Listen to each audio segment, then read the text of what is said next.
Hello Israel, it's me Seven Heaven coming to you once again with another video. Okay, I want to say I got no rights to the video or music. I have no rights to it whatsoever. It's strictly for educational purposes only.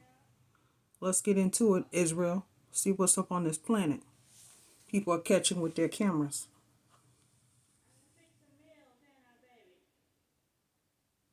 No, still haven't gotten a dash cam. Hadn't gotten it. There we go. Everyone is well aware by now of what's happening around the world. Although some of these events can be unsettling, others have said that during times of hardship, we are sent signs to help us through these difficult moments. Interestingly, just recently, something was seen above Ada County in Table Rock, Idaho. The photograph was taken by the Boise Police Department, who then uploaded it to social media, and it led to some people saying that it was a sign. After the photograph was posted, others then came forward and said that they had seen the same thing, detailing that the object was bright and in the shape of a cross. I was sitting there, I was like, so is that a cross? I'd have probably dropped to my knees and just started praying, man. Asking for forgiveness, getting right. Like, tell me that wouldn't freak you out seeing that in the sky. And I'm automatically looking at it as, okay, is that a sign? Is that trying to tell me something? Am I the only one I'm looking around to see? Am I the only one that see it? Like, that would have messed me up. That would have messed me up. Same thing, detailing that the object was bright and in the shape of a cross. Due to the shape of the object, some said that it could have been a sign sent from above. Often when there's conflict, those affected will look to a higher power, praying that a peaceful solution is reached so that no one else will be harmed. Whether there's been a tragedy or general hardship, people will often look up for answers, and during many dark times people have said that they've seen or encountered things that will give them hope. In the darkness, there's always light somewhere, and it's for this reason that many people never truly feel alone during these dark periods. What's strange is that while looking at these objects, many have reported that they've felt an overwhelming feeling of joy, as if they've been recharged. I can definitely understand that. You're going through some crazy things in your life, and you look up, and like you know those weeks or those times in your life, man, where you feel like nothing is going right for you, everything is going bad. You keep running into this wall everywhere you turn. It's a dead end, and to one day be moping about and look up in the sky and see a cross, yeah, that would kind of make me feel a lot better, and I would definitely take it as a positive sign in that regard, for sure. One user said the following: "I'll tell you this, there aren't too many moments that a picture will stop me in my tracks. This one did. That cross on Table Rock has meant a lot to a lot of people over the years. I know it means a lot to me. I feel lucky to see it every morning as I drive to work on Overland." End quote. While this user said the following: "Some days are tough, and it can be really hard to drag myself out of the house, but seeing the cross above Table Rock really does help me. It gives me a sense that I'm not alone, and there's something bigger than what I'm going through. Many of us who live in this area are aware of the object, and I personally know many people that it's helped out. When you see it for the first time, it really is the most incredible experience. I've had people say to me that it's not real, and my response to that is, how do you explain the feelings I got when I saw this for the first time? The joy, the feeling of hope. Respect. Are those feelings also fake? I respect that. I can't physically fake the experience I have when seeing the cross." End quote.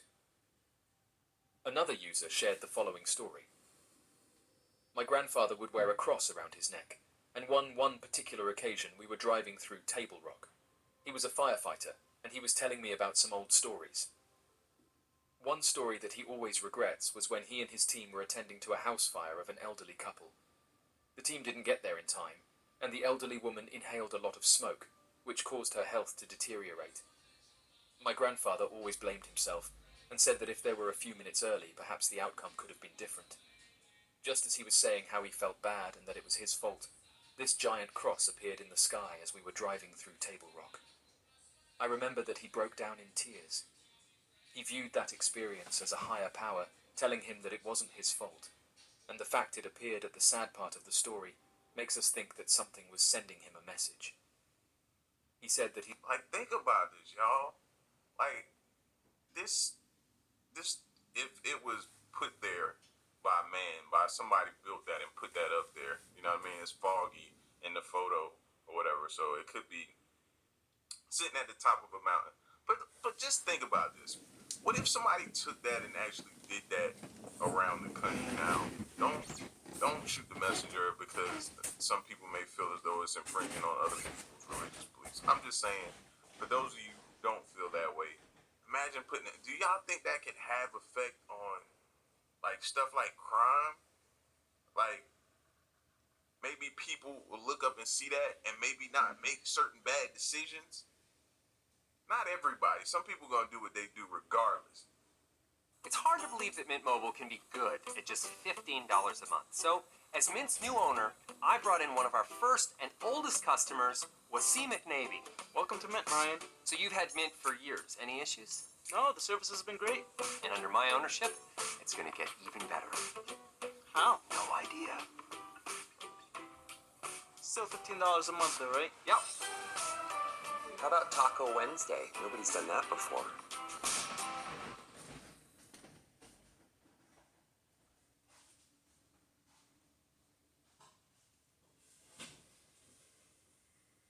I love Montana, but I'm doing this for our family. Ruin them, starting with her.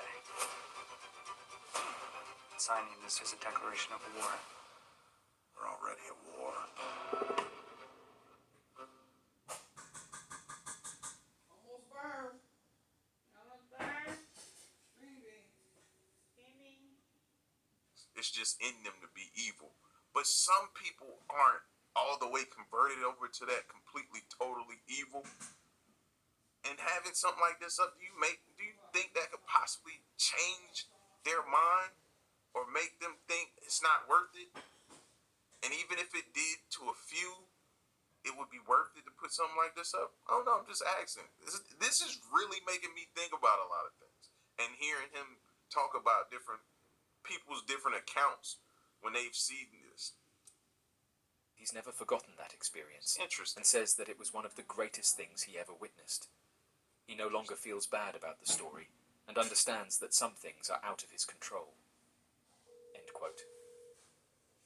Interestingly, this isn't the first time that a strange object in the shape of a cross has been witnessed, and oddly enough, when researching these cases, many of these sightings occur just after something bad has happened. Although we covered the Devon flying cross in a previous video, there appears to be various documented cases of these flying crosses all across the world. One strange sighting was that of the Sussex flying cross. Interestingly enough, this would not be the only sighting of a flying cross made by police officers during this period of time. In fact, less than 24 hours after the Devon flying cross encounter, there would come a follow-up report made on the 25th of October in 1967, which features a group of policemen in 5 different police cars found at different locations across the area of East Sussex, all reporting corroborating stories of a bright flying cross sometime between 4 in the morning to 5 in the morning, similar to the Devon flying cross encounter. According to the police report, the first police car witnessed the Sussex flying cross take shape at around 4:45 in the morning, near Halland, East Sussex. Additional sightings made independently by police officers in different regions would begin to pour in over the course of an hour, before the flying cross would disappear without a trace.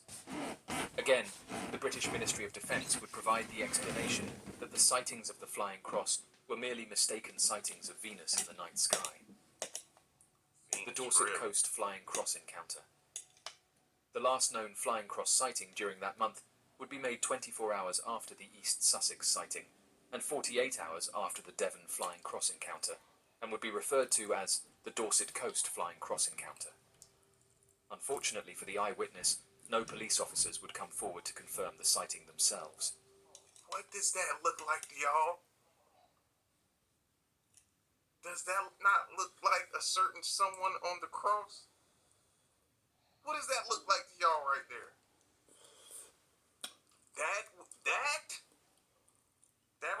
That right there would mess me up, bro. Oh, just randomly seeing that with no context.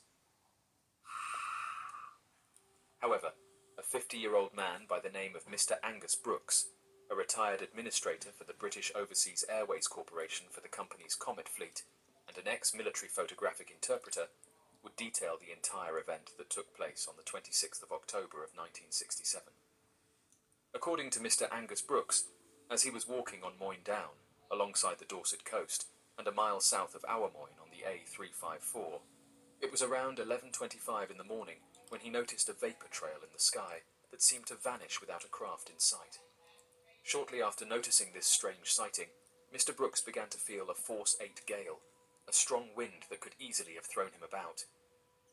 As he was walking his 2 dogs, he quickly found a small depression to take shelter until the gale would pass. It was at this moment that Mr. Brooks claims he saw a translucent craft that was described as being circular in nature, with a girder at the front of the craft, and 3 girders pointing to the rear of the craft. He would provide the following statement to the press following the incident. The shape of the craft prior to levelling out to hover position was of a central circular chamber, estimated to be 25 feet in diameter and 12 feet high, with a leading fuselage in the front and 3 separate fuselages together at the rear. Each of the 4 was 70 feet long, 7 feet high and 8 feet wide. On slowing to hover position, the 2 outer fuselages at the rear moved to the side of the craft to form 4 fuselages at equidistant position around the centre chamber. There were no visible power units and no noise of applied power for reverse thrust, movement of fuselages or for hovering. On attaining hover, the craft rotated 90 degrees clockwise and then remained motionless, unaffected by very strong wind. From my position, the craft's construction was of a translucent material. The colour of the craft took on the colour of the sky above it and changed with clouds passing over it. There could have been a clear material at the top of fuselages and centre chamber. There were dark centre shadows along the bases of the fuselages and centre chamber. No movement was observed at any time of the operators, no portholes or crew viewing windscreens at nose of fuselages. The nose cones of the fuselages were the reverse to our conventional types. The groove fins along the bases of the fuselages did not open or close." End quote. It was at this point that the girders of the craft began to reorient themselves into the shape of a cross, surrounding the central disc estimated at being 25 feet in diameter. Less than 25 minutes after this sighting, the craft shot off into the northeast direction and disappeared entirely. What Shortly just after the happened? incident, Mr. Angus Brooks reported extreme agitation in Welcome to the National Championship! IJ's music. What? It's gonna be great. Y'all really think God's gonna waste a miracle on y'all? his dogs over the following days after having spotted the craft together. Less than 2 weeks later, one of his dogs, a large Alsatian, would pass away while under supposedly good health. Due to the mysterious reports surrounding this aircraft, along with the 2 police officers suddenly going quiet, it's caused some researchers to speculate whether the government was aware of this craft and told those who encountered it to be quiet and not talk about it. Although this seems unlikely, various people who've worked for the government have said that they were told not to talk about their sightings. Really though, does it really seem unlikely? No, it doesn't. It doesn't. And do I believe that certain people have been hushed? I do. I really, really do. Various people who've worked for the government have said that they were told not to talk about their sightings, and that if they did, they would feel the consequences. It's hard to imagine that police officers who often drive around at early hours in the morning would misinterpret the planet Venus. After all, it's visible most evenings, and once pulled over, it's very easy to distinguish a planet with a moving object. It's for this reason that researchers who've looked into the case have said that the event was downplayed, and by suggesting it was a planet, it causes the eyewitnesses to come across as not believable. People across the surrounding areas came out in support of the eyewitnesses, and said that they too saw a glowing object in the shape of a cross. Another suggestion was that government officials were well aware of the object, but didn't want people talking about it, and so came up with the explanation of it being Venus. This wouldn't be the first time that mysterious aircrafts were spotted above They the really United think Kingdom. we're slow. Interestingly, between the 1940s and early 2000s, some of the most well-known sightings made across the United Kingdom would hit major news outlets all across the world. Some eyewitness reports during this time would end up at the centre of investigations surrounding covered-up research by the British Ministry of Defence, whereas other impossible-to-understand sightings would lead to hotspot centres lasting over the course of several decades. Eileen Arnold's altered state. Back in February of 1942, while journeying down the Cheltenham High Street, a woman by the name of Eileen Arnold claimed that she had suddenly felt overwhelmed by a heightened state of altered consciousness. Although she does not go into great detail surrounding the feeling, she claims that she felt as if she had tuned into another reality or parallel world. Fearing that something was wrong, she continued walking down Cheltenham High Street while glancing around in the hopes of finding any noticeable differences between her own reality and this new one that she felt she could see into. It was at this moment that Eileen Arnold claimed a massive oval-shaped flying craft began hovering above the rooftops of the buildings surrounding her, passing over her and flying down the direction of the high street. She described the craft as radiating several different sources of light from dents that wrapped around the side of the craft. Different areas of the craft were equipped with quills that, when detached from the craft, would leave behind bright lights. When questioned about what she experienced, Eileen Arnold believed that the craft had tapped into some psychic connection with her and triggered an altered state of consciousness that would allow her to experience further psychic connections for the rest of her life. Could that be like in a form of abduction? I know people, and I think the classic abduction is them coming, you beaming you up, you going into a ship, and them doing something to you, and then you may or may not come back. But could it happen to you without you ever even leaving the ground? Like, it doesn't have to be the way, and this is all just, you know what I mean, just talking. But it doesn't have to be the way we've been programmed to think it happens, if it does happen. You could be like her and all of a sudden just walking along, and then all of a sudden you start feeling different. And I tell you what gets me, I know it was in a movie, but it just makes me think, the movie Nope. Them being in the clouds and just using clouds as shields and cover and moving around, it'll really, really make you think, bro. I'm just saying. As of right now, it's not known what these mysterious objects are. These crosses have been linked to religious experiences, and it's caused some amateur researchers to suggest that people have been seeing them for years now, and they've helped contribute to people's faith. What they are is not entirely understood. Those who've been close to them have said that they are physical crafts, and that they give of a bright light, which makes it difficult to see what they are. As of right now, it's not entirely understood where these objects are coming from, but those who've seen them have said that they're definitely not Venus or any other celestial object.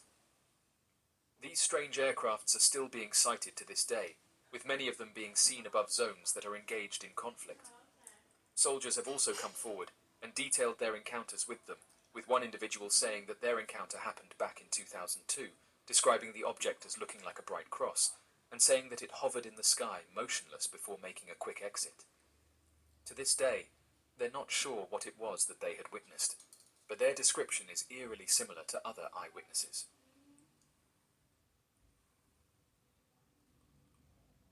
So, what do you make of these interesting discoveries? And have you seen anything similar?